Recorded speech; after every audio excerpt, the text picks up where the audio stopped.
누구는 좀 모르겠는데 부모 자녀가 된다는 건 하나님이 주신 것이고 바꿀 수 없는 것이고 물을 수 없는 것이고 그렇게 되다 보니 포기하지 않고 끝까지 양육하는 겁니다. 교사가 되어 아이들을 양육한다는 것이 그와 같습니다. 그렇게 양육해서 내 대해서 끝나는 것이 아니라 내 힘으로 내가 한 것보다 더 놀라운 하나님의 일을 하는 우리 다음 세대를 보는 것, 이게 제일 행복한 일 아니겠어요? 교사를 하면서 그런데 어려움이 뭐냐면 열심히 양육했는데 어느 날 사라지고 없어지고 열매가 없고 왜 이런 문제가 생기는가, 오늘 그 이야기를 하게 될 겁니다. 청소년 구하면서 중등부를 좀 했어요. 저는 고등학교 3학년 때 부르심을 받았습니다. 목사가 되도록. 고3 때는 1월에 하나님께서 만나주고, 그때 붕이하고 왜 그렇게 새벽부터 밤중까지 밤새서 했나 몰라요. 잠은 언제 자나? 설교 시간에 자는 거지. 그리고 나머지 시간에 깨가지고 기도하고 울고 밤새 한 3일 밤새니까 4일째 되는데 비몽사몽간에 새벽에 하나님 음성이 들리더라고요. 어떤 분은 하나님이 막 목소리하라 막 이랬대는데 저는 성격이 그러지 않아서 하나님 성격대로 말씀하시거든요. 승영아, 네, 나는 네가 목사가 되면 좋겠다. 또 너무 점잖게 말씀하시고, 그래서 좋겠다 그래서 하나님 좋겠다 하니까 그냥 저 혼자 헌신했어요. 그리고 나서 그때 우리 부흥 강사님이 누구였느냐면 전도단이었는데 신학교 다니는 이분이 태권도 7단에 국가대표 태권도 선수까지 하고 도대 전국대전 3위 입상자예요. 동메달리스트. 아주 동네 깡패예요. 집에 돈을 많아가지고 태권도 선수 은퇴한 다음에 내려와가지고 저희 목사님이 한참 시골에, 제가 사실 서산에서 더 시골, 그러니까 여기는 사람 사는 데가 아닌데죠. 그런 데서 목회를 하시다가 전도를 가가지고 그분을 봤는데 이 30대 된 사람이 누워가지고, 옛날에 기억나세요? 소주 대병이라고 하는 거, 그게 1리터거든요 1리터 병에다가 누워서 링거스를 꽂고 빨아먹고 있더래요. 그런 사람을 전도했는데 그 안에 예수 들어가니까 불이 임해가지고요, 전도하라니 그때부터 지금 좀 살만하니까 돈도 안 벌어 전도만 하고 다녀요. 그래서 결국 신학교 가셨는데 그 뜨거운 열정을 보고 우리 목사님도 대단한 분이죠. 그분은 부흥 강사로 세운 거예요. 10년 부흥 집회. 그래서 목사 한 수도 안 받은 신학교 다니는 1학년짜리 전도사가, 이분은 신학교 시험 볼 때 답안지에다가 제가 어제 밤새 기도하느라고 못 썼습니다. 통과시켰을 줄 믿습니다. 이렇게 진짜 썼어요. 그럼 교수님이 네 믿음이 헛되도다 이렇게 해서 남들 3년 다니는 신학교 7년을 다녔고 저도 숙제를 해드렸어요. 너무 불쌍해가지고. 그래 목사 하신 분인데 그 뜨거운 열정 전도하러 다니고 그 말이 너무 감동받고, 이분이 부른 찬양이 부름받아 나서님은 어디든지 간다. 자기가 누구만 졸면 그걸 불러. 하나 저기다 막히면 그걸 부르고 얼마나 불렀는지 울면서. 그래서 주님께서 부르셨으니까 난 어디든지 가오리다. 아골골짝 핀들에도 복음 들고 가오리다. 전 아골골짝이 그렇게 무서운 데인지 몰랐어요. 그래서 거긴 안 간다 그랬을 텐데 모르고 그냥 불렀다가 가야 되는구나. 그래 이제 어디든지 가려는 각오가 있었는데 제 인생에 어디든지 가더라도 가면 안 되는 데가 있다. 중등부는 가면 안 되는 데가 이게 다야. 그래서 안 들어오고 뒤에 서 있어요. 야, 들어앉아. 그럼 안 들어와. 갈 거냐? 가지도 않아. 근데 왜 올까요? 전 세상에서 중등부 찬양 인도하는 팀이 제일 불쌍해요. 아무도 안 불러. 자기네만 불러요. 그래서 저는 지금도 목회하다가 어려우면 중등부 찬양 인도자를 묵상하며 위로를 얻어요. 철이 들면서 아골골짝 빈들은 가지만 중등부는 안 갑니다. 차라리 아프리카 원주민한테 가지 거긴 안 갑니다. 그리고 나니까 중등부만큼 가서는 안 되는 곳이 있다는 걸 알았어요. 5, 6학년. 여러분, 그래도 중등부는요 한 3년 양육하면 3학년 돼서 사춘기 끝나면서 좀 괜찮아지고 고등학생 되고 인사도 톡톡 잘해요. 근데 떡볶이 사주면 감사하다 하고, 5, 6학년은 갈수록 악화돼. 갈수록 악화돼가지고 힘들어져요. 야, 여기는 정말 가면 안 된다. 그래서 이제 두 가지 비전을 같이, 비전의 조정이 있었죠. 어디든지 가지만 중등부 안 가고 5, 6학년 안 간다. 하나님은 누구를 쓰실 때 두려움을 극복하게 하십니다. 두려움을 극복하는 방법이 뭐죠? 부딪혀서 이기는 거죠. 제가 청년사역 한 10년 하느라고 교양학교를 떠났을 때가 있는데 그때 마지막으로 1년 반 5, 6학년 했고 아주 되돌아온 게 중등부였어요. 홍정용 목사님이 홍 목사 내년엔 중등부를 좀 해야 돼. 사표 내야지. 우리 중등부는 하는 게 아니에요. 여기는 말이 통해야지. 저는 말이 안 통하면 힘들어요. 아, 그만둬야 되겠다. 일어나는데 목사님이 홍 목사, 네, 너 그런 일로 그만두는 거 아니다. 제 마음을 읽은 것처럼. 그래서 이 그만두는 거 아닌가? 또 망설이다가 무전사에 10일 넘겨가지고 할 수 없이 이거를 맞춰서 주셨어요. 이야, 그게 좀 큰별한 150명 애들이 앉았는데 150명 중에 나를 보는 애 한 명도 없어요. 다 한 거야. 왜? 아니, 여러분은 목사는 편해요. 제가 강사니까 일단 저를 보잖아요. 보다가 재미없으면 졸려고 준비하고 재미없으면 김밥이나 먹자. 이렇게 아름답게 먹자. 먹는 게 아름답다. 이제 배울 수 없는 뭐든지 드시면 돼요. 그런데 청소년들은 목사가 와도 안 가요. 왜 그럴까요? 교육은 어디부터 시작되느냐면 그 사람에 대한 신뢰부터 시작돼요. 하고 지금 우리 노예 목사님도 그렇고 우리 권 목사님도 그렇고 우리가 존경하는 선배님 내 인생의 선배들 몇 년 위세요. 그런데 칭찬을 하고 기대할 수 있도록 서울에서 왔다 불쌍하니까 들어주자 뭐 그런 얘기 같아요. 서울 평창으로 오니까 이렇게 해서 참 소개를 해서 기대를 하게 해주시니까 우리가 처음 만났어도 그리고 앞으로 만날 일이 없을 것 같아도 이 순간만은 관계가 형성이 된 거예요. 그래서 듣는 거죠. 하지만 청소년들은 그런 사고를 하지 않아요. 저하고 아무 상관이 없는 게 저는 그냥 아저씨일 뿐이에요. 아저씨가 나오니까 애들이 쭉 쳐다보고 그만인 거죠. 아무 주제를 쳐다보지 않는데 와, 유치원에 앉은 여자애들 4명이 한 줄로 쭉 앉아있다 저랑 눈이 마주쳤어요. 걔들은 희한해 동시에 쳐다봐. 목사는 이런 데 살길을 보게 돼 있어요. 걔들만 보고 20분 설교를 다 했어요. 그 애들이 처음에는 웃다가 쿡쿡거리다 막 화를 내고 자기들만 보니까 그렇게 해서 설교가 끝나고 났는데 다 끝나고 150명이 흩어지는데 정신없죠. 반 발표하고 막 안내하고. 근데 선생님 한 분이 오더니 목사님 오늘 말씀 은혜 받았습니다. 이런 말씀은 항상 위로가 되지 않습니까? 고맙습니다. 근데 목사님 너무 죄송하게 제가 오늘 교사를 그만두게 됐습니다. 1월 3일 첫 주인데 나 이런 걸 경우 없는 재수없는 경우라고 그러죠. 작년에 끝냈어야지. 처음 왔는데. 그래서 제가 왜요? 그랬더니 제가 좀 잘못한 것 같습니다. 얘기를 들어보니까 이분이 유치부만 7년 8년을 했어요. 근데 유치부 선생님은 굉장히 좋죠. 유치부 선생님은 이렇게 선생님이 머리를 쓰다듬어주며 옆에 와서 자기도 쓰다듬어 주기를 바라면서 오늘도 유치부 아이들 한 명이 제 앞에 길게 제가 머리를 쓰다듬었더니 그 뒤로 빠글빠글 몰기 시작했어요. 꼭 저기 호수에다가 먹이 던지는 것 같아요. 이렇게 하기 시작하면 모여요. 중학생들 머리 쓰다듬으면 욕 나고 크게 나옵니다. 그리고 유치부 애들은 선생님 서로 옆에 앉으시 하잖아요. 중등부 애들은 네가 앉으라고 있죠. 네가 앉아. 지난주에 내가 앉았는데 두 줄 앉는데 너무 힘들다. 유치부가 돌아가서 앉아. 너무 힘들고 네 대답하지만 중학생들 앉으면서 언제 끝나요? 힘들죠. 이제 이분이 유치부가 오래 했는데 아들만 둘인데 얘들이 사춘기가 되더니 이상한 짓을 하는 거예요. 아들을 처음 키워보고 결혼 여러 번 해본 것도 아니니까 평생 한 번 키우는 건데 너무 이상해서 내가 유치원에서 조금 매너리즘에 빠졌나 보다. 청소년들을 좀 알아보고 싶다. 그래서 중등부에 온 거예요. 인생 잘못 접어들었어요. 난처럼 그만두고 싶은데 못 온 것도 아니고 아이고 제가 속으로 너무 웃긴 거예요. 이제 죽었다. 속으로 그러면서 그래도 목사는 말려야죠. 그러면 안 된다고. 싫어. 못하겠대요. 왜 못하겠느냐 얘기를 들어보니까 맨 뒤쪽에 앉았어요. 왜 처음 왔으니까 분위기 보느라고. 근데 앞에 있는 여자애들 5명이 얘들이 이제 6학년인데 1월에 아직 학적은 초등이지만 중등부 온 거예요. 5명이 앉아가지고 서로 막 떠들어. 이러면 이거 조용하라고 해야 됩니까? 안 해야 됩니까? 자, 이게 중요한데 아까 제가 말씀드렸죠. 교육은 관계에서 시작된다.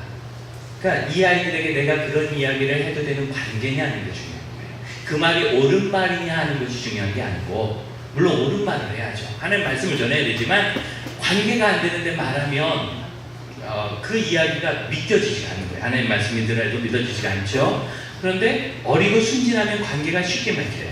자, 우리가 전도하러 간다. 노방 전도하러 간다.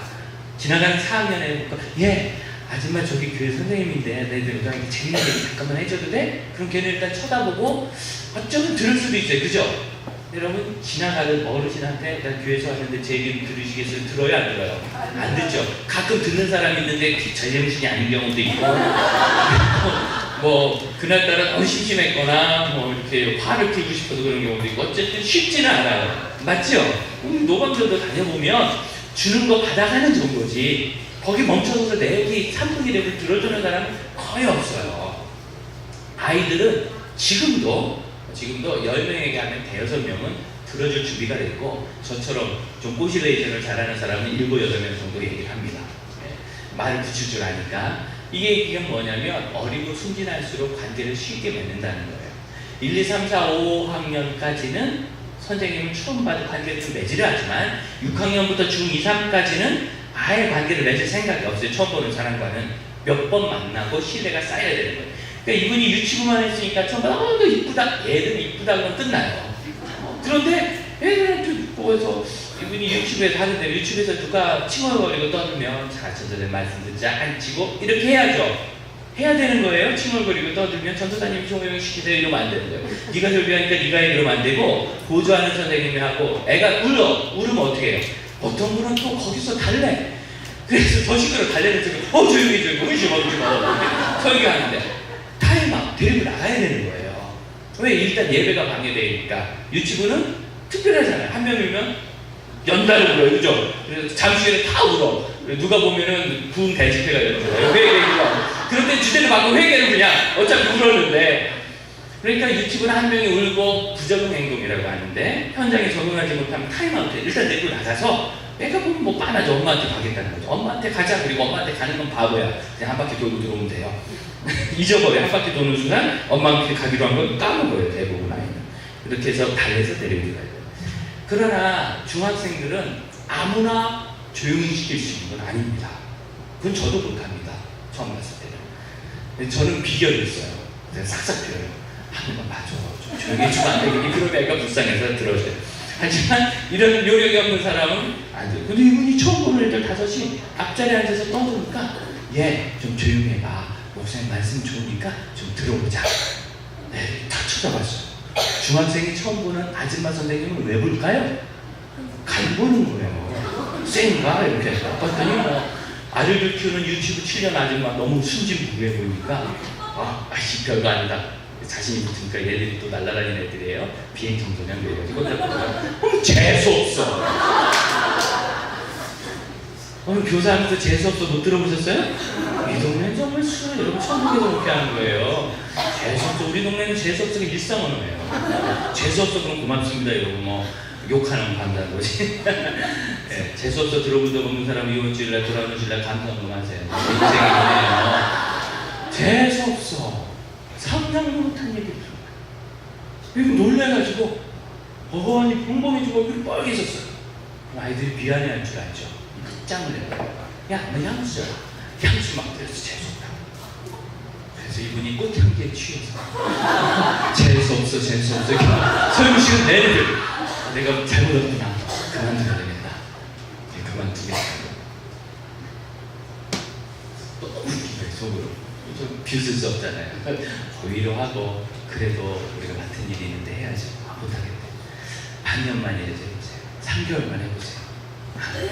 우리 여러분 마지막 목사의 비장의 무기 죄책감을 일으키는 출석도 되고 선생님 하신다고 해서 반편성이 되어 있는데 이렇게 갑자기 그만두는 이야기 당황하니까 새로 반 담임을 제가 곧 구할 테니까 그때까지만 하세요. 그랬더니 우리 또 미안하잖아요. 알았어요. 그러면 그때까지만 할게. 빨리 구하세요. 아직도 하고 계세요. 그때까지 하고 계시는 제가 확인했는데 어쨌든 왜 그러냐? 당황해서 그렇고 잘 몰라서 그런 거예요. 관계 맺기를 할 줄 몰라서. 관계 맺기를 할 줄 몰라서.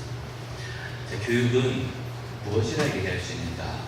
교육은 많은 교육학자들이 비유를 통해서 가르쳐줘요. 교육학자라고 쉽게 하려고. 그래서 맨 먼저 나왔던 공인화된 교육에 대한 비유가 수레바퀴 비유입니다. 커리큘럼이라는 말은 라틴어 쿠레레라는 말에서 왔는데 쿠레레는 마차 바퀴를 말해요. 옛날에는 지금처럼 도로가 발달하지 않았을 때 로마의 길은 좋지만 지방으로 가면 길이 어딘지 모르는 데가 많을 때, 진창을 갈 때, 숲을 갈 때 처음 가는 길이 이쪽도 마치 바퀴가 나 있으면 여기로 가면 되는구나 하고 따라가면 그 길이 나오는 거죠. 이게 커리큘럼이에요. 커리큘럼은 뭔가 이걸 배우고 이걸 배우면 이만큼 성숙한 사람이 나올 것이다. 이게 커리큘럼이에요. 그러니까 교육은 이렇게 뭔가 비유를 통해서 가르쳐요. 여러 가지 비유가 많죠. 우산이다. 비를 맞잖아요. 그래서 교육은 그 사람의 인생에 있는 여러 가지 지저분한 것들로부터 그의 인격을 보호한다. 이런 것도 있고. 그런데 지금 한 3, 40년 전에 유럽의 교육학자인 엘리엇 아이즈너라는 사람이 교육의 비유를 마지막 완결편을 냈어요. 그 뒤로 더 좋은 비유가 지금 안 나오고 있는데 여행이다 이렇게 얘기했어요. 여행 좋아하시죠? 달린다고 말한 건 아니에요. 못 가요. 우리가 1인 1사에 가면서 언제 여행 가요?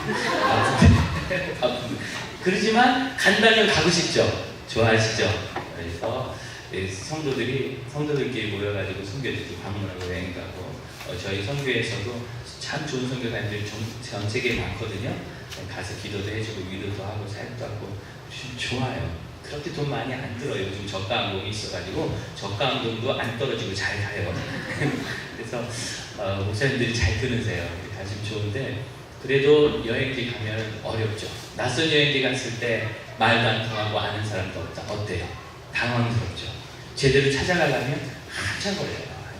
얼마 전에 저도 이제 8년 만에 7년 만에 우리 성도들하고 성지를 한번 갔어요.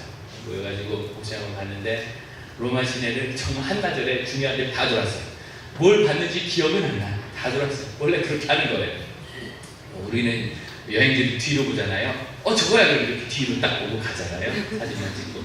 그래서 엄청나게 빨리 돌았는데 그걸 혼자 약도 보고 찾아다니면 하루 종일 2곳 가기가 어려운 거죠. 가이드가 있어서 안내를 하니까 오류를 피하고 잘 갈 수 있어요. 우리 주일학교 아이들하고 기도를 배웠다. 그럼 기도라는 이 여행지를 같이 가는 거예요. 경험 많은 선생님들이 기도의 경험이 없는 학생들을 기도라는 나라로 인도해 가는 거예요. 기도라는 도시로. 그래서 그곳에서 같이 기도를 경험하는 거예요. 그런데 여러분 이런 가이드 있습니까? 비싸게 돈 들여서 여행지 갔는데 가이드가 없더니 오늘은 굉장히 지눈길이 내리고 차갑고 미끄러져서 위험합니다. 이런 날 밖에 나가면 위험하고 고생하시니까 안전한 호텔에 하루 종일 계시면 제가 대신 보고 와서 알려드리겠습니다. 이런 여행 가이드 있어요? 많은 경우에 교회가 교회 교육이라는 여행을 이렇게 가이드합니다. 예를 들어서 기도를 배운다. 우리 교단도 여름성경학교 주제로 정기적으로 기도가 나오게 돼 있어요. 커리큘럼 안에 들어있어요. 저희 교단 총회 교육국이 있을 때 우리가 이렇게 짰어요. 기도를 정기적으로 배워요. 쭉 하면 대략 7년에 한 번은 여름성경학교 기도 주제가 나오게 돼 있습니다. 그럼 기도를 어떻게 하느냐? 기도는 무엇인가요? 예수님이 가르쳐준 주기도는 어떤 것인가요? 세계를 위한 기도는 어떻게 하느냐? 기도에 대해서 배워요. 그럼 끝이에요. 이 이야기는 기도라는 여행지 앞에서 기도를 설명만 해줘 끝난 것 같아요. 가본 적이 없어요. 그럼 이 기도라는 여행이 제대로 되려면 기도라는 곳을 소개한 다음에 이제 가봐야죠. 야, 우리 금요일 저녁에 기도하러 모여볼까? 왜 금요일 저녁에 모여요? 금요일 밤에는 교회에서 기도회가 있거든. 같이 한번 해보자. 초등학생들 나랑 기도 배웠으면 금요 기도회 정도는 해봐야 되지 않겠어요? 그래서 일찍 만나가지고 피자 먹이고 재밌게 게임한 다음에 흥분해야 돼. 애들이 발산을 해야 되니까. 그리고 끝난 다음에 꼭 맨날 줄여야지. 이게 중요해요. 화장실에 들어갔다가 일단 의무적으로 다 들어가죠. 선생님 저 안 마려운데 2시간 동안 못 나와. 그럼 다 들어가게 돼 있어요. 다 들어가서 나온 다음에 우리 안쪽에 물 먹으러 가면 안 돼. 물도 다 먹이고 움찔거리면서 뒷자리에 앉으면 안 돼요. 안 그래도 집중 못하는 초등학생이 뒷자리에 앉으면 집중하겠어요? 제가 오늘 딱 앉아 처음에 와서 뒤에 이제 여러분 앉는 걸 봤을 때 정말 앞에는 폭탄 맞은 것처럼 하고 저 뒤에서 강의하고 싶었어요. 뒤에서 했을지도 모르는데 우리 목사님께서 잘 정리하셔서 충성들에게 감사합니다. 잘 앉으셨어요. 하지만 우리가 늘 알듯이 앞자리는 금자리, 뒷자리는 동자리 아니고 그 뒷자리는 똥자리라는 거 아시잖아요? 그런데 애들을 중간에 앉히고 뒤쪽에 앉히고 소용이 없어요. 저에게 변화가 하나 있습니다. 2년 전부터 목사님께서 이 예배당 건축할 터를 매입하시고 그리고 그 1월에 GP선교회 이사회 모임이 있어가지고 김인중 목사님하고 안산에서 모였어요. 한 방을 자는데 이제 선교사님들이 친구해보자고 이사들, 목사들하고 선교사님들하고 섞어서 방을 잡았는데 들어오기 싫다고 다 도망가 버려서 8인실에 권 목사님하고 저하고 둘이 자는 아주 이상야릇한 현상이 나왔습니다. 넓긴 무지하게 넓어요. 그래서 저쪽에 한 줄, 이쪽에 한 줄, 둘이 이렇게 자다가 제가 옮겨갔어요. 옮겨가서 누웠더니 목사님 쭉 얘기를 하면서 목회 얘기를 그냥 거의 혼자 막 해요. 이런 걸 실성했다고 얘기해요. 목회 실성하면 난 듣는지 안 듣는지 난 졸려 죽겠는데 새벽 1시까지 막 이야기를 해요. 그래서 은혜는 되는데 자고 싶어. 그렇지만 계속 얘기해. 그래서 그만하라 그럴까 고민할 때 깜짝 놀라는 이야기를 하는 거예요. 요즘 우리 교회 청소년들 어른 예배를 같이 드립니다. 네? 지금은 어떤지 모르겠어요. 우리 제자교회가 같이 드립니다. 지금도 같이 드려요? 왜요? 그랬더니 전도사님들이 오셨다가 갑자기 이임하시고 그러는데 다음 분을 잘 연결하기가 어려워서 아이들이 자꾸 흔들려서 에이 어차피 그럴 바에 같이 드리자 같이 드려요. 그래서 제가 궁금해졌어요. 이제 아이들에 대한 얘기가 나오니까 반짝합니다. 어땠어요? 결과가 궁금했어요. 그랬더니 처음에는 애들이 앞에 앉아가지고 이거 뭐 맞아요? 뭐 부적응에 삭힌 거예요. 아예 한 줄이 걔들을 받는 데라면서요. 맨 이쪽 줄? 네, 맨 이쪽 줄에 쭉 앉히는 거예요. 그런데 한 6, 7개월 지나니까 애들이 듣기 시작하더래. 1년 반쯤 지나더니 노예 성경봉사대회에 나가서 상을 받아오더래. 공부도 못하면서. 왜 그런가 봤더니 설교를 듣는 습관이 되면서 아무래도 작년 설교니까 성경을 많이 강의하잖아요. 습관이 되면서 애들이 하나님 말씀을 이해하는 폭이 깊어지고 그러니까 조금 공부하고도 상을 받아오는 놀라운 역사가 일어나는 거죠. 제가 이야기를 듣는 눈이 번쩍 꺼졌어요. 왜냐하면 지금 한국교회에 어린이들을 어른 예배에 데리고 와서 같이 하는 데 꽤 돼요. 그걸 세대가 자꾸 부모 아이들 따로 예배하지 말고 우리는 가정교회에다 통합이다 해서 통합하는데 그건 잘못된 겁니다. 왜? 아이들하고 어른들하고 어린이는요 너무 그 인지 차이가 커요. 그래서 그런데도 설교 시간에 애들이 나간다고 별 얘기 다 하는데 아이들을 억지로 앉혀놓는 거지 실질적으로 도움 되지 않아요. 다만 1년에 몇 차례 정도 온 가정 예배를 좀 하면 그걸로 충분해요. 그런데 청소년을 같이 하는 게 좋겠어요. 제가 들어보니까 충분히 가능하겠어요. 그래서 우리 교회도 실시했어요. 어떻게 하냐면 저는 가운데 두 줄에 앉아요. 청소년들이 그 목사님 끝이라고 얘기를 해줬어야지. 저 가운데인 줄 알았어요. 난 너무 힘들더라고 어쩐지. 맨 앞쪽에서 앞에서 하니까. 그래서 이 주일 예배가 4번 있는데 3번째 예배는 중고등 아이들이랑 같이 앞에서 들으니까 들어요. 잘 듣고 찬양도 해요. 이것저것 우리 노예를 난리 났다. 어쨌든 그렇게 된 거죠. 그래 듣고 앞자리에 아이들을 앉히는 것, 이거를 교육학용어로는 주류화라 합니다. 메인스트리밍, 주류화라고 하는데 어른들이 하는 걸 뒷자리에 놓고 널렁널렁 가면은 아이들은 내가 그 자리에서 주인이 되는 생각을 못하는 거죠. 자, 그럼 교회 교육이 아이들을 주류화한다는 것은 기도의 중심, 기도를 가르칠 때 기도의 중심에 학생들이 있게 하는 거예요. 그래서 그런 때는 담임 목사님께 부탁해요. 우리 반 애들이 기도 배웠는데 제가 데리고 나올게 목사님 좀 기도해 주세요. 그럼 목사님 좀 센스 있으시면 오늘 우리 3학년 애들이 3명이 왔다고 어른들도 그 얘기가 안 오는데 박수 좀 쳐주라고 애들이 깜짝 놀래죠. 박수를 처음 받아봤거든.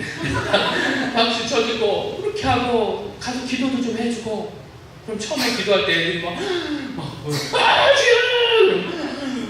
정말 난리가 나죠? 네. 그럼 어쩌서 자다 갈 수도 있고 그러지만 기도라는 게 이런 거구나. 그 다음번에는 같이 그 기도원에 좀 한번 목사님 허락 받아서 가면 어때요? 야, 기도원에 언제 집회했는데 가자. 그게 뭐예요? 기도만 하는 곳이 있어. 이야, 기도만 하는 집이 있다는 거죠. 애들 데리고 기도원에 한번 가서 꼭 도시락 싸가야 돼요. 쉬는 시간에 그냥 먹고 잠깐 놀아야 되고 그때도 가능한 앞자리, 기도원 앞자리는 힘들어요. 교회 앞자리는 비었지만 기도원 앞자리는 경쟁이 심해. 그래도 앞자리 앉히고 같이 기도하고 기도 제목도 나눠보고 실제로 기도 제목은 제일 중요한 게 뭐냐면 개발이 중요해요. 어린이들이나 청소년들 대부분 중학생 이하에게 기도 제목 물어보면 대한민국은 5개 이내에 있습니다. 공부 잘하게 해주세요. 꿈이 있었으면 좋겠어요. 부모님 싸우지 좀 않게 해주세요. 돈 좀 벌게 해주세요. 우리 집 집 사야 돼요. 그래서 교회는 집사가 많은 거예요. 이야, 여러분 이거는 기도가 아닙니다. 그냥 하는 겁니다. 그래서 공부 좀 잘하게 해주세요. 기도한다고 공부 잘할까 기대하는 놈도 없고, 건강하게 해주세요. 그래놓고 막 아무거나 먹고, 부모님 사이좋게 해주세요. 이건 불가능할 것 같아요. 주님이 오셔도 힘들어. 예수님들이 엄마의 성격을 못 고치죠. 이건 믿음 있는 게 아니에요. 기도를 하니까 배워야 돼요. 초등학교 3학년 아이들 제자훈련 시킬 때 기도를 공부하는데, 기도 제목을 나누는데 한 놈이 주저주저 하더니 자기의 정말 소원이 있는데 떡볶이를 사 먹는 거예요. 왜 사 먹어? 부모님 용돈 안 주셔? 주시는 거 알거든요. 이제 가정은 부모님이 연다고 하니까. 부모님이 조그만 공장을 하시면서 두 분 다 일을 하시니까 그 당시에 교육전도사님 월급 한 달에 50만 원 드는데 매일 이 아이에게 1,000원. 그때 문구점에서 파는 컵볶이 한 그릇이 200원이었어요. 1,000원이면 굉장히 큰 돈 아니겠어요? 1,000원을 주면서 가는데 이 아이가 게임 중독이라 오락실가가지고 다 쏟아부는 거예요. 그거 한 그릇을 못 먹고, 그런 자기가 이렇게 그렇게 게임하고 오면 아이들이요 공허해요. 다 털리잖아요. 다 털렸고 후회스럽고, 그래서 너무 큰 공허와 절망을 경험하는 게 어린 나이에. 우리 기도해줬어요. 떡볶이 실컷 먹게 해달라고, 오락 좀 그만하게 해달라고. 일주일이 갔어요. 이 아이가 제자를 향해서 확 제주에 알짱알짱거려요. 이건 좋은 일이 있었다는 뜻입니다. 이제 모여서 기도 응답을 간증하는데 자기 기도를 50% 절반 응답받았대. 뭐냐? 하루에 500원씩만 썼대요. 그럼 이걸 경험해야 되는 거 아이들이. 아, 내 기도를 들으시고 내가 기도한 것을 하나님 주실 줄을 믿고 애써야 되는구나. 안 가려고 노력하고, 가서도 내가 이만큼 절대 안 쓰리라. 나중에 힘드니까 일단 사 먹고 가. 어쨌든지 뭘 해서라도 응답받고, 그리고 그 아이가 점점 그 일이 없어지고 공부하기 시작하게 되는 거죠. 자, 우리가 아이들하고 지금까지 나눈 교육들이 많이 있습니다. 모세를 가르칠 때 모세가 십계명을 받았어요. 가르치는 건 그렇게 큰 의미가 없어요. 왜냐하면 그거 애들이 다 알아요. 공과 공부 어렵지 않습니까? 모세 십계명, 아 그래. 모세가 하는데 반석 물러갔어요. 아 그래. 만나 매출하기 끝났어. 너무 잘 알아. 왜? 여러분 강의 안에서 3페이지 보면 청소년들이 신앙생활을 시작하는 시기가 있어요. 작년도에 종교개혁 500주년을 맞이해서 우리 교단 총회에서 정말 기념비적인 설문조사를 했어요. 어린이, 청소년, 청년, 전도사님, 담임 목사님, 그 그룹별로 해서 담임 목사님만 900분 넘게 했으니까 설문조사를 해가지고 신뢰도 95%에, 요즘 정치인 선거 신뢰도 95% 나오고 그랬거든요. 응답률이 안 좋아서. 근데 신뢰도 95%에 표본 1,000명 이상의 설문조사를 했어요. 그래서 이만큼 있는데 저한테 한 건이 왔어요. 전략 수립 과거하는데 평가를 좀 해달라고. 참 좋은 책이에요. 이거 좀 오픈하지 그랬더니 못하겠대. 2단이 가져다 갔을까봐. 그래서 대회라고 딱 찍혀서 왔어요. 정말 근데 이제 보면 너무 방대해가지고 꽤 시간이 걸려요. 그랬을 때 몇 가지 설문이 굉장히 중요한 의미가 있다. 교육을 볼 때 그렇게 평가했는데, 청소년들이 신앙생활을 언제 시작했는가 1885명을 조사했는데 모태신앙입니다. 70%, 100명이 70명, 10명이 7명, 유치원 이전입니다. 3명 중에 1.2명. 그 다음에 초등학교 12%, 중학교 3.5%, 합하니까 고등학교 이전에 98%가, 그 10명 중에 9명, 10명은 이미 고등학교 이전부터 교회를 다니고 있었더라. 우리 고등부 생각해 보시면 돼요. 중등부 이전에 다니던 아이들이 10명 중에 9명이더라. 그 이야기는 기본적으로 듣는 성경의 단순한 지식들, 그러니까 정보죠. 모세는 80세 부름받았다. 시내산에서 십계명을 받았다. 예수님 제자가 12명이다. 야곱도 12아들이 있었다. 지파는 12개지만 사실은 13개다. 이런 거 아주 체계적으로 알고 있진 않지만 웬만큼 아는 거예요. 지금 놀라는 분들이 있어요. 그랬나 하고. 근데 들으면 다 아는 거예요. 이렇게 딱딱딱 정리하는 건 목회자들이 연구하니까 가능한 거고, 단편적 지식으로는 웬만큼 알아요. 그 아이들은 이미 웬만큼 성경을 배우고 왔다는 거예요. 그럼 우리가 가르쳐야 될 건 뭐죠? 그것이 삶이 되도록 가르치는, 그 여행을 같이 하는 거죠. 네. 요한복음 10장 10절 성경을 좀 찾아주시겠어요? 네. 다른 분을 섬기는 마음으로 찾으신 분이 한번 읽어주세요. 요한복음 10장 10절.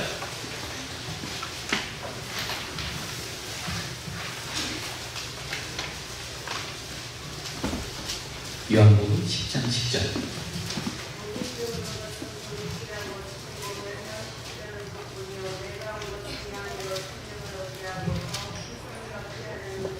아멘. 예수님이 오신 이유를 뭐라고 얘기해요? 양으로 무엇을 얻게 하고? 생명을. 우리가 언제 영원한 생명을 얻습니까? 누구를 영접함으로? 예수님을 영접함으로. 그죠? 구원이죠. 예. 그 다음에 풍성이 얻게 한다. 여러분, 생명이 풍성하다는 것은 그리스도인의 아름다운 열매 맺는 삶을 말하죠. 성령의 9열매, 참.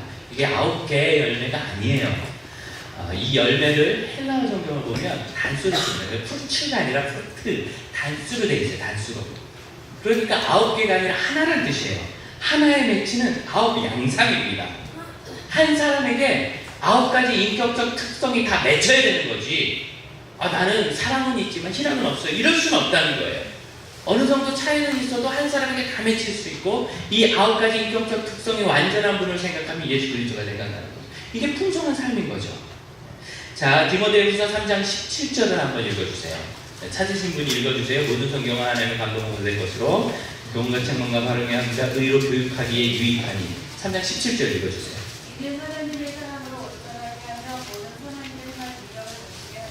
자, 성경을 주신 이유가 뭐냐면 하나님의 사람으로 온전하게 한다.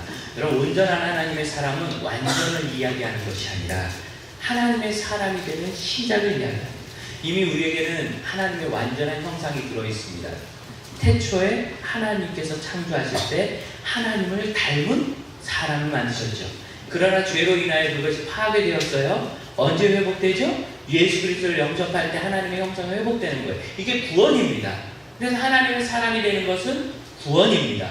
그 다음에 모든 선한 일을 행할 능력을 갖추게 하겠다. 여기서 선한은 착한 일이 아니고 그 의미 있는 일, 같이 매력을 하는 일을 말해요. 그러니까 가치 있는 삶을 살 수 있도록 해주는 것이 성경입니다. 성경을 주신 목적은 우리에게 생명의 구원을 줍니다. 그럼 우리가 무엇으로 구원받았음을 합니까? 하나님의 말씀으로 하는 거예요. 착각하시면 안 돼요. 제가 얼마 전에 집사님인데 연세도 지극하신 분인데 너무 당황스러운 표정으로 새벽 예배 마치고, 목사님 너무 당황스러워요. 왜요?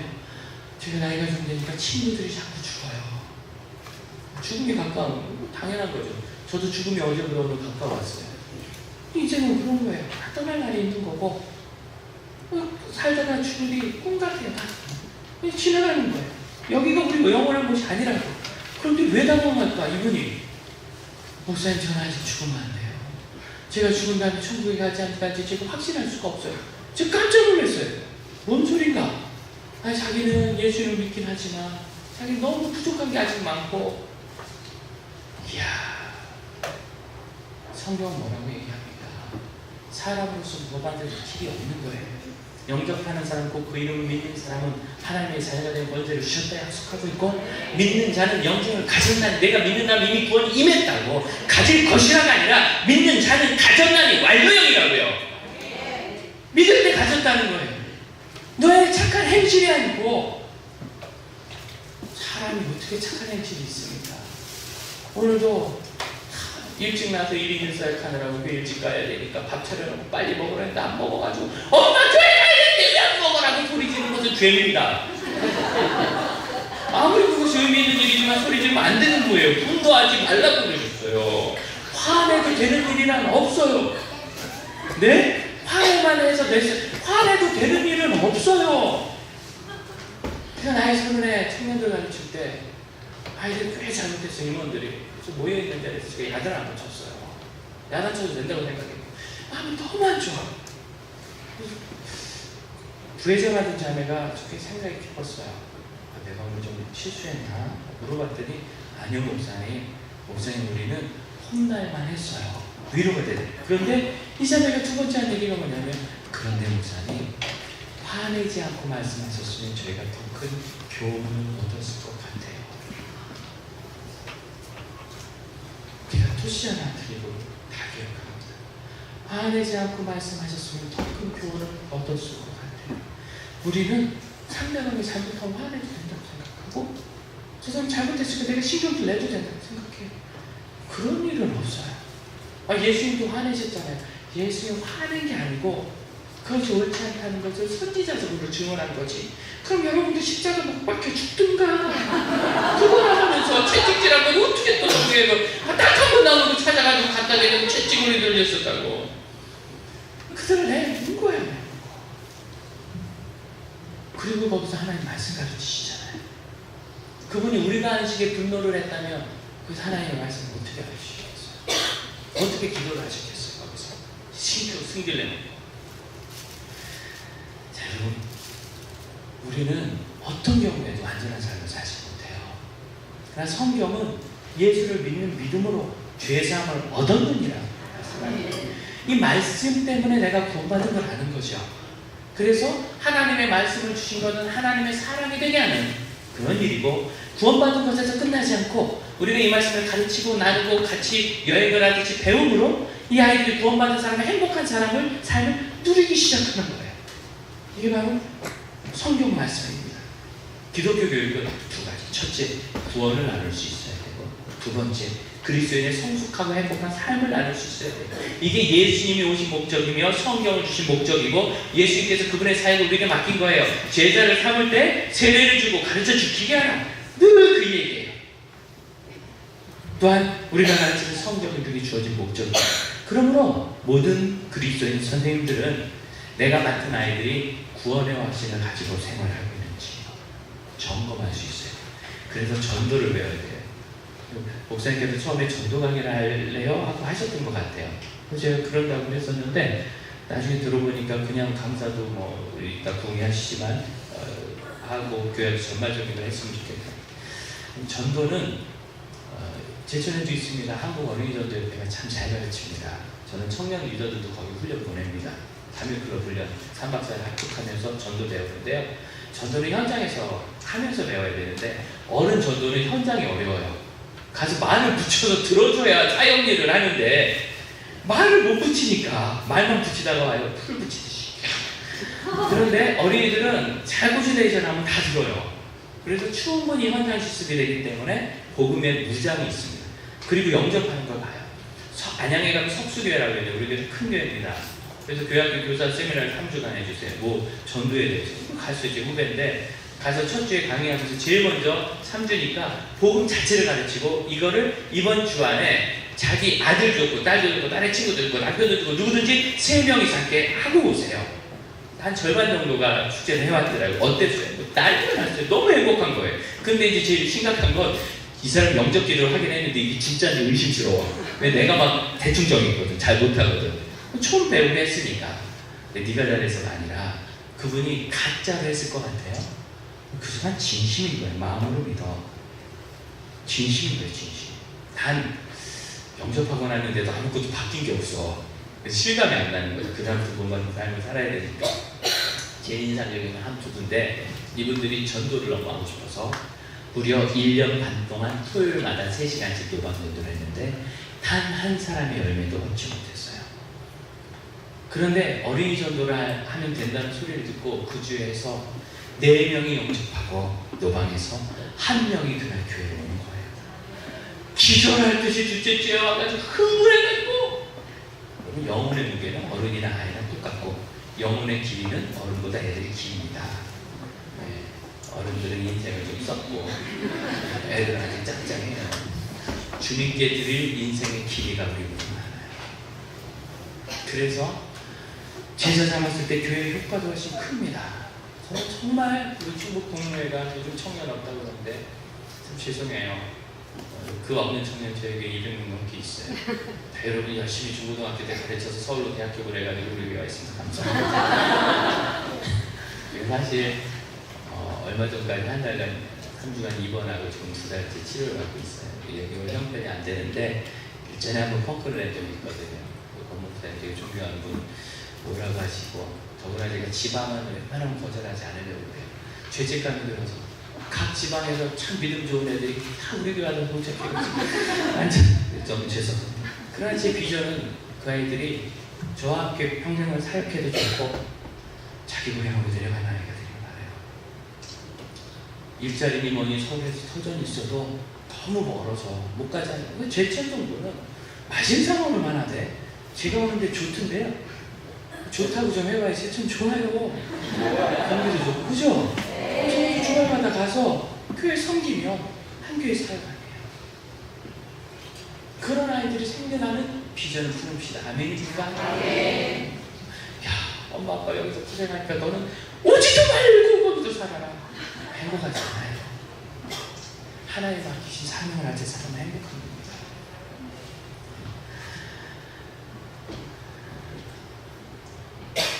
그 삶의 열매를 같이 배울 때, 그러므로 교사는 성경을 가르쳐야 합니다.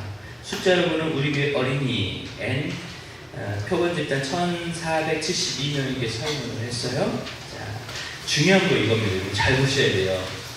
2페이지에 있어요. 분반 공부 시간이 적절하냐 물어봤더니 70%가 적절하다. 그러면 여러분 분반 공부를 더 짧게 하면 돼야 한대요? 아주 적절하게 하고 이게 지금 애들이 대답한 거예요.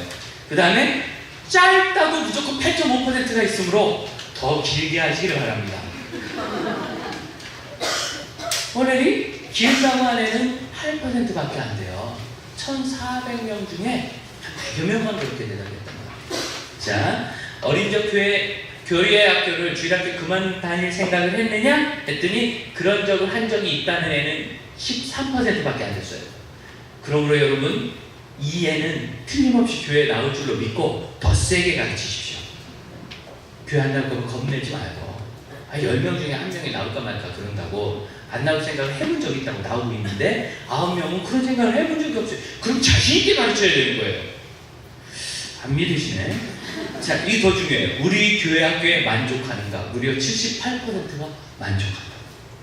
우리 교회 오는 애들이 재미없어요, 싫어요 이런 얘기만 하니까 굉장히 재미없는 줄로 알지만 그렇게 얘기하지 않는 애는 다 재미있는 것으로 믿으시기 바래요. 네. 그리고 보통 11%, 불만은 1.3%밖에 없어요.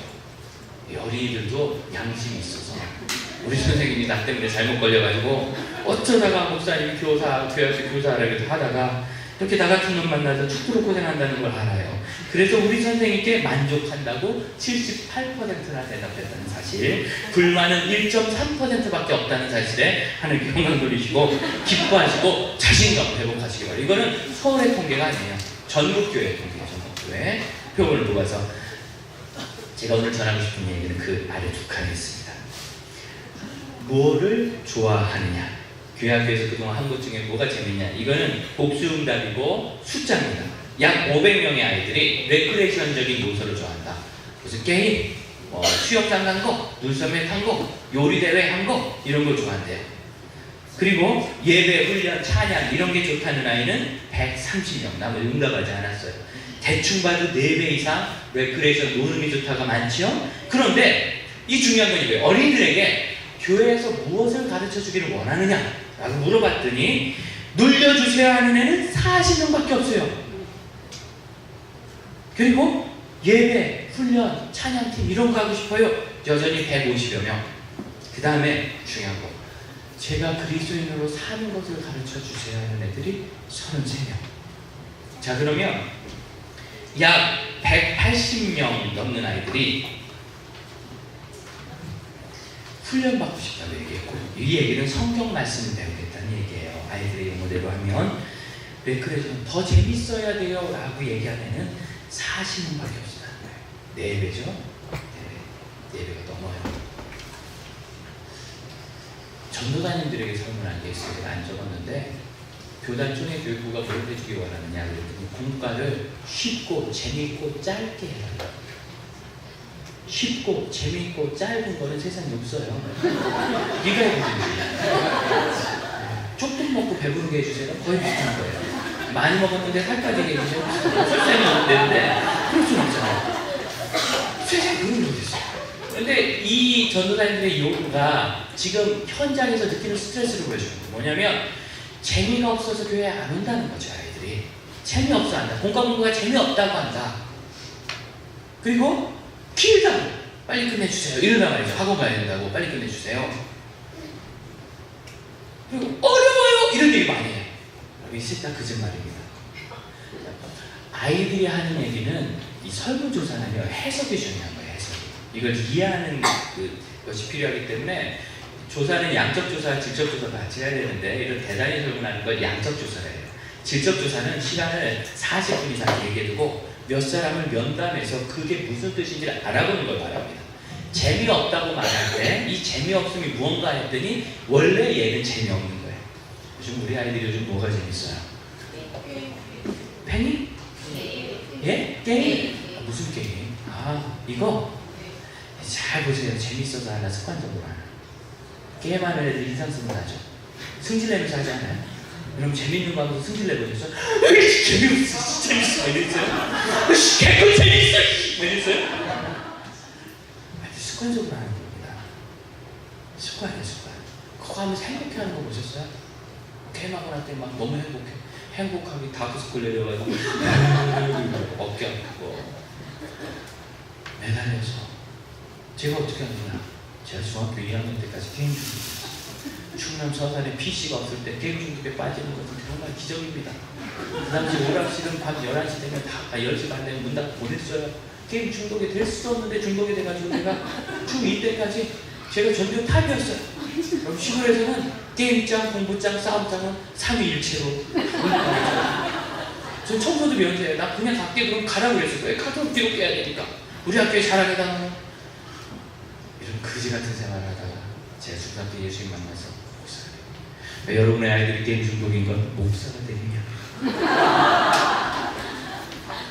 좀 더 중독인 애들은 선교사가 되고 심각한 중독이면 이제 아프리카 오지 이런 데서 있어요. 아, 제가 진짜라니까요. 제가 이 얘기할 때 안 믿던데 공항교회 있는 교회 섬길 때 제 아내가 저희 와 있어요. 제가 거짓말을 못해요. 우리 담임 목사님 아들이 게임 중독을 해서 고2 초반에 고1을 끝내고 자퇴를 했어요. 여러분, 게임 중독의 제일 심각한 증세가 자퇴, 회사 그만두는 거, 일 그만두는 겁니다.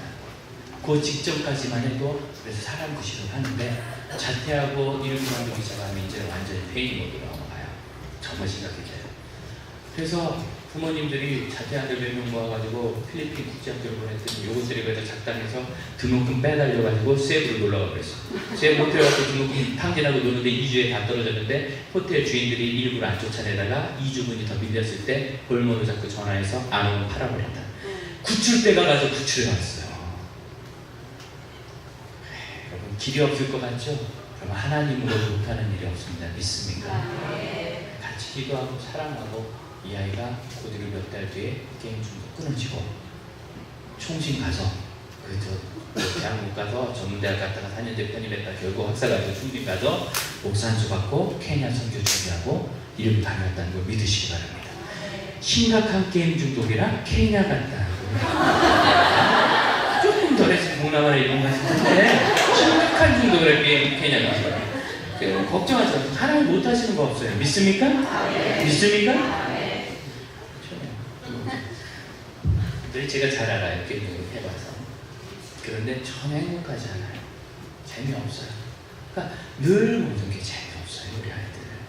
지금 풍족한 시대인데 우리 아이들에게 있는 문제는 내적인 갈급함입니다.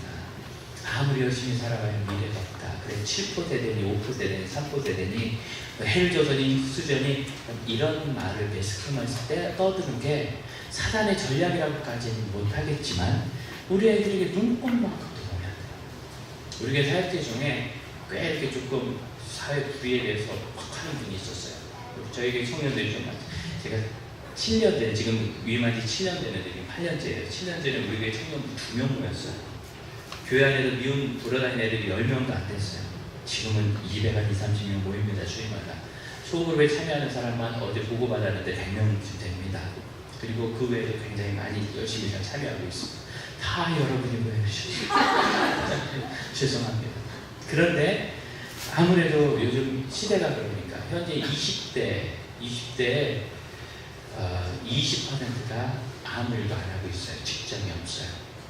임시직, 일용직까지 포함하면 대학생은 직장이 있는 거로 쳐요. 대학생은 직업을 치고 학교도 안 다니고 직장도 안 다니는 20대가 20%고 일용직 계산하면 40%가 정규직이 아니거나 아무 일도 안 하고 있어요.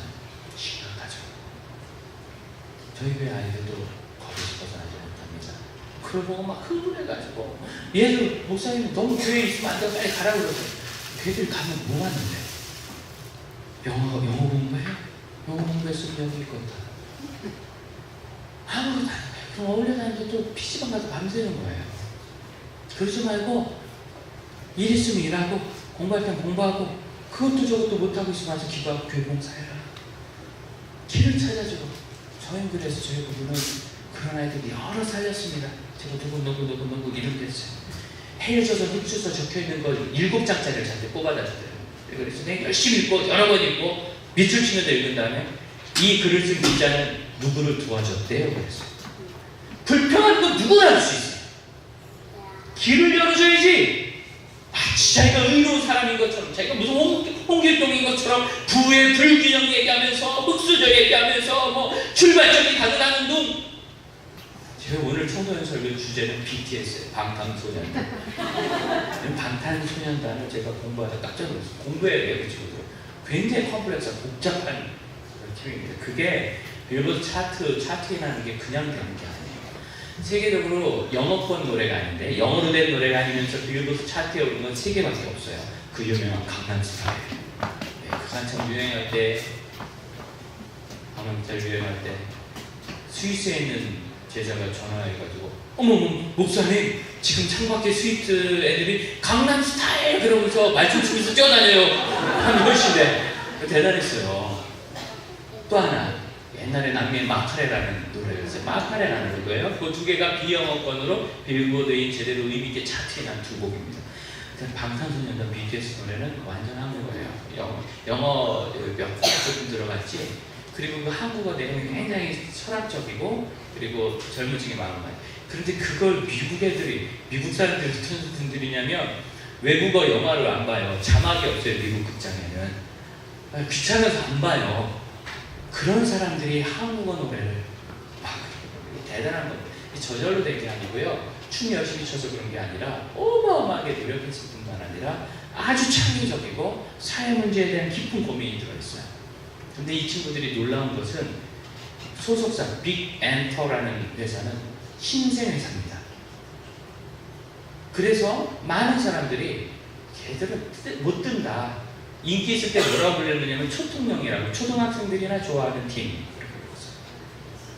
근데 지금 전 세계인이 트위터에 리트윗된 것으로 인기를 가능하는데 저스틴 비버라는 팝의 거장이 2017년도에 리트윗 횟수가 2,200만 건입니다. 그런데 그걸 압도적으로 누르는 사람이 도널드 트럼프예요. 걔는 껐다면 트위터에 올리니까 그래서 1억 3천만 건이 리트윗됐어요. 방탄소년단은 2017년에만 5억 건이 리트윗돼요. 5억 200만 건. 전 세계 이렇게 영향력이 있는 사람들이 없어요. 참 창의적이고 공부 열심히 했는데 아직도 모르겠는데 그래서 하나님 제가 좀 더 알아야 이거 아이들하고 좀 분석하고 얘기하겠습니다 했더니 방탄소년단을 아주 꿰고 있는 스승님 중2짜리를 만났어요. 얘는 공부하는 애인데도 그냥 만든 그 페이스북에 그 가입되어 있는 팔로워가 6만 명이에요. 이거 어마어마한 겁니다 이게. 진짜 사랑하는 애. 그래서 걔한테 가입하기로 했어요. 그래서 공부하고 애들 가르쳐주고 거기에 뭐가 의미가 있는지 보여주는데 빅엔터 신생그룹에 속해 있어서 안 될 거라고 했는데 거기서 파닥파닥 해가지고 데뷔 7년 만에 이런 대단한 일을 이뤄낸 겁니다. 흑수저 스타트가 다르니 그 당시에 뭐 SM, JYP 뭐 이런 거 안 하면 못 든다. 수은 거짓말이에요. 수은 거짓말. 내가 거기 은사가 없고 창의적이지 않아서 안 되는 거예요. 우리 아이들에게 그런 쓸데없는 말 믿지도 말라고 했어요. 그건 나를 가두는 말이에요. 이게 나를 가두는 말이라고 하는데 제한 언어라고 해요. 제한. 야 너는 몸이 약해서 그건 못해. 우리는 못하는 아이를 위로하려고 했지만 이 아이는 나는 몸이 약해서 그 띠들을 못 넘어가 내 안에 박히게 돼요. 그게 제한 언어라는 겁니다. 공감을 할 때 제일 조심해야 되는 게 아이들을 제한으로 만들면 안 돼요. 띠들을 못해서 애가 슬퍼하죠. 그러면은 공감해줘야 되는데 속상했겠다. 그렇다고 해서 너가 아직 몸이 약해서 그래. 튼튼해지면 할 수 있어. 그럼 이 아이는 튼튼해질 때까지는 띵틀 못한다. 튼튼이라는 거는 증거가 없는 거예요. 띵틀을 너무 튼튼해진 건데 띵틀을 너무 생각을 안 하니까 이게 제한하는 겁니다. 우리 부모님들이 의외로 요즘 배웠다는 분들이 제한어를 많이 써요. 옛날에 부모님들은 무식언어를 썼겠죠. 야 이마! 왜 못해! 이렇게 목사님들 믿는 자는 능치 못하는 일이 없느니라! 이렇게 얘기해가지고 못하면 막 야단치고 그랬어요. 그것도 문제예요. 덮어놓고 할 수 있는 건 아닌데 거꾸로 제한언어도 문제인 겁니다. 안 돼요. 하나님 말씀이 그 안에 믿어져야 되고요. 그래서 우리가 가르치는 게 중요한 겁니다. 재미가 없어서 안 되는 게 아니라 하나님 말씀이 하나님 말씀으로 선포되지 않아서 안 되는 겁니다. 그 정도를 하면서 여름이 되고 8월이 되면서 제가 깨달았어요. 많이 부흥했어요. 300명이 넘게 모이는데 교사들이 불행한 거예요. 그 큰 교회, 제 교회 다니고 옛날에 저는 제가 신나고 행복하니까 교사들도 행복한 줄 알았어요.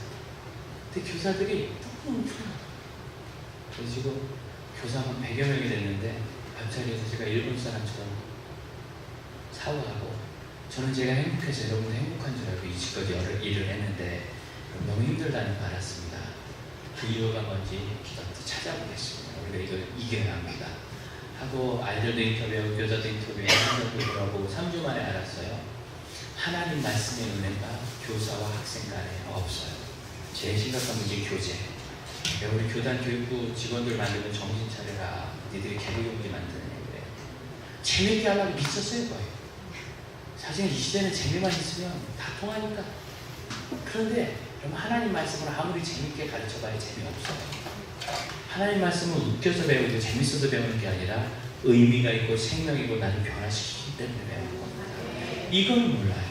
우리의 강점은 그건데 그건 다 있고 어떻게든 애들 보게 하려고 언제 봐요? 이것이 나를 변화시키면 보게 돼 있어. 150명도 나를 안 쳐다보던 아이들 딱 3개월 됐는데 95%가 이쪽 와서 봐요. 왜? 자기들에게 생명이 되거든. 변화가 있고 그리고 제일 힘든 건 옆에가 열심히 가서 할 수 없이 봐요. 나랑 들어서 일단 봐요. 생명인 거예요. 그래서 원인을 발표했고 얘기했어요. 교재를 바꿔야 되겠습니다. 제가 시내 모든 교재 10종류를 찾아봤는데 도저히 뭘 봐도 의미 있게 공부할 수가 없어요. 나름대로 열심히는 했지만 중심을 잃어버렸어요. 그래서 대학교에서 가르치던 IVP에서 나온 교재를 대학교 거를 청소년 거를 고쳤어요. 안 어려워요. 누구나 할 수 있는데 어려운 단어를 아이들 용어로 바꿔주고 그 다음에 예화가 있어요. 그러면 이성교제를 할 때 대학은 이렇게 나온다면 전도원 선대 갈 때 청소년부는 여친 만날 때 이렇게 고쳐주고 이렇게 해서 아이들에게 맞게 엄마랑 갈등이 있습니다. 엄마가 나한테 산소리할 때 이런 식으로 아이들의 요소로 바꿔주고 적용을 바꿔주고 그 다음에 보통 12문제 정도 하는 걸 9문제 정도로 줄여줘서 시간을 좀 줄여줍니다. 근데 제가 보니까 1시간을 공부해야 되겠어요. 제대로 하려면 제대로 하면 더 걸리고 보통에는 1시간 걸리겠는데 1시간 하려고 하면 선생님 다 도망갈 것 같아서 이 교재는 40분짜리입니다. 그랬더니 교사들이 들고 일어나서 목사님 15분도 길다고 하는데도 40분 어떻게 합니까? 막 난리가 났어요. 그래서 가면은 보내세요. 그래서 여러분 수학 공부하기 싫어하는 애들 기준으로 학교 공부를 하면 수업이 남아남겠습니까? 국어 공부하기 싫어하는 애들 기준으로 국어 공부하는 학교 맞습니까? 정해져 있는 걸 하면 따라오래 따라하고 부족한 애는 어떻게든 보충시켜서 따라가게 해야 되는 거잖아요. 왜 교회가 하기 싫다는 애가 기준이죠? 못하겠다는 애가 기준이죠? 어렵다 한단 말이에요. 거짓말이에요. 제가 고등학교 때 국어를 그렇게 했어요. 저는 국어는 공부하는 애들 기준적이었어요. 늘 1등급이라고. 그래서 애들이 국어 어렵다고 그러게 수능 문제 좀 가져와봐. 모의고사 봤는데 모르겠어요? 얼마나 어려운지? 너 이걸 풀어? 저는 10%도 못 맞췄어요. 그럼 풀어보세요. 너무 상상도 옛날 학력고사 시대는 비교하도 알 수 없이 어려워요. 근데 그걸 이해하고 풀어. 이놈들 문제 잘 풀어요. 순 거짓말이에요. 교회에서는 오랫동안 12년 동안 보면은 하는 답을 요구했어요. 야곱은 아들이 몇이냐? 12. 이게 뭐 중요해? 그놈이 12이면 12의 시대에서 알지도 않는데 우리 교회도 안 다니는데 그 뭐 중요하다고. 그럼 단순한 거. 딱 보면 나오는 거. 두 번 생각은 안 해요. 두 번 생각은. 두 번만 생각합니다. 고3짜리를 대학 보면 아주 가관이에요. 막 성경 공부 어려워서 힘들어 죽겠다고. 그래서 저희는 고3 예비반이 있어요. 11월 수능 끝나면 예비반 시작해요. 대학 오기까지. 조장 보내가지고 애들 다 인수해요. 인수라고 표현해요. 그래야 주더라고. 인수 받아가지고 잘 먹이고 놀려주고 성경 공부 예비반을 해요. 그래서 한 달을 하면 애들이 익숙해져서 대학교 공부를 시작해요. 처음에 시켰더니 막 어렵다고. 우와, 너 수능을 어떻게 풀었냐? 그거보다 어려워요. 확 그냥. 그동안 너무 우리가 그동안 얼토당토 않게 하기를 공부를 한 거예요. 그래, 시켰어요. 선생님들이 말 안 듣습니다. 3분의 1을 안 하더라고요. 3분의 2 정도가 따라갔어요. 공부하기 시작합니다. 20분 넘어가자 애들이 흥분했죠. 선생님 이게 무슨 짓이에요? 20분이 넘었어요. 너 가야 되면 먼저 가. 그래서 어떤 애는 먼저 갔지만 또 못 가. 하고 앉아가지고 40분 먼저도 공부 끝냈어요. 선생님들이 야단이 났어요. 옛날에는 솔직히 쓱 한번 읽어보면 다 알아. 근데 이 교재는 대학교 소그룹 교재예요. 공부하지 않으면 자기 보고 풀어요. 뭔 소리인지도 모르고. 그러니까 교사 공부 시간이 1시간이 넘고 큐티 본문 주면 큐티를 쭉 들어가나면 애들하고 할 수가 없어요. 선생님이 마음이 은혜를 받으니까 교사들이 은혜가 되니까 속으로 공부가 은혜 되지 않습니까? 은혜 돼요. 해보세요. 그러니까 교사 공부 시간 끝나면 또 자기들끼리 집에 안 가고 나와서 저 토론하고요. 난리가 났어요. 내가 은혜가 받으니까 아이들 만났을 때 눈빛이라고요. 내가 남을 많이 있거든. 한 명을 붙잡고도 하는 거예요. 3주째가 됐는데 1시간 반 공부하는 거 많이 나왔어요. 행복했죠. 우리는 하나님 말씀을 생명으로 걸어야 합니다. 이것이 교육입니다. 3페이지 중간에 보면 표가 하나 있죠.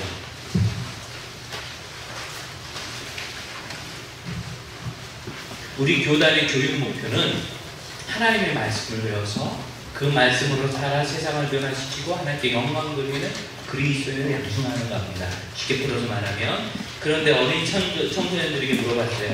너는 지금 뭐가 재밌니? 물어봤더니 전체적으로 대답한 사람들의 청소년까지 하면 뭐예요? 90% 정도는 레크레이션적인 요소가 재밌다는 얘기예요. 결국은. 그런데 어린 청소년들에게 물어봐요. 70% 정도는 그게 재밌대요. 그럼 앞으로 뭘 배우고 싶니? 라고 물어봤더니 성경과 신앙교육을 시켜주세요가 90%가 넘었어요. 우리 아이들은 물론 오면 피곤하고 힘드니까 오늘은 쉬고 싶어요. 여러분도 그러잖아요. 오늘만 교사 안 하면 좋겠다. 그리고 오잖아요. 아닌가? 아니 안 할 생각은 아닌데 오늘 하려면 오늘은 좀 짧게 했으면 좋겠어. 다음 주에 했으면 좋겠어. 이거는 우리가 피곤하고 어려우니까 늘 갖는 마음이지만 그 마음의 중심은 하나님의 말씀을 배우고 싶다. 그러면 대학 청년들에게 물어봤어요. 지금 뭐가 좋으냐? 그랬더니 85%가 성경 및 신앙적 교육, 예배가 좋아요. 이게 있고 그리고 소그룹 공부가 그렇게 좋대요. 얘들은 85% 이상이 예배, 소그룹 공부, 뭐 이렇게 교리 공부, 제자로 이런 게 좋대요. 앞으로 교회가 무엇을 가르쳐 주기 원하느냐 물어봤더니 대학생들이 삶과 사회에 적용되는 그런 일들. 직장에서 어떻게 해야 될까요? 그리스도인이라면. 이성교제는 어떻게 해야 되나요? 가정생활은 어떻게 해야 되나요? 인격적인 성장은 어떻게 해야 되나요? 기도는 어떻게 해야 되나요? 이런 걸 해야 되겠대요. 자, 보세요. 우리가 가르치기 원했던 거 하나님 말씀 배우고 그 말씀을 세상에서 말씀대로 살고 빛과 소금이 되는 거 아이들이 원하고 있죠? 우리 교단의 기독교 교육 목표가 성취되고 있다는 얘기입니다. 그렇다면 이 수준에서 우리 사랑하는 선생님들 이번 여름 성경학교뿐만 아니라 교회학교에서는 아이들에게 복음을 전하시고 구원의 확신을 갖도록 구원의 확신은 3개월마다 따라합시다. 3개월마다 복습이 필요해요. 따라합시다. 구원의 확신은 구구단이다. 98 주시고 이렇게 모르는 건 아니지만 여러분 구구단 한번 딱 들으니까 그 다음부터 이해되고 외워지던가요? 지금도 한 번씩 저는 복습해요. 왜 애들하고 구구단을 이제 가끔 해야 되거든. 방신이 안 계시고 복습해요. 좋은 학생이 그래요. 내가 가졌다가 시간 지나면 그런가 싶고 그럼 다시 복습해야 돼요. 그렇게 하면 계속 이제 확신을 보게 돼요. 그래서 확신을 가진 아이들이 하나님 말씀에 반응하도록 인도하는 것, 이것이 기독교 교육입니다. 아름다운 교육의 은혜가 있기를 바라고 그런 열매가 우리 대를 위해서 있기를 바라고 기도합니다. 주님, 저희가 약하고 부족하지만 충성되이 여겨 충성을 구하시며 사역을 맡기셨습니다. 부족하여 가슴 아프고 무엇을 해야 될지 잘 모르지만 하나님이 저희를 들어쓰사 믿음의 세대를 세우고 하나님의 나라를 이루게 하실 줄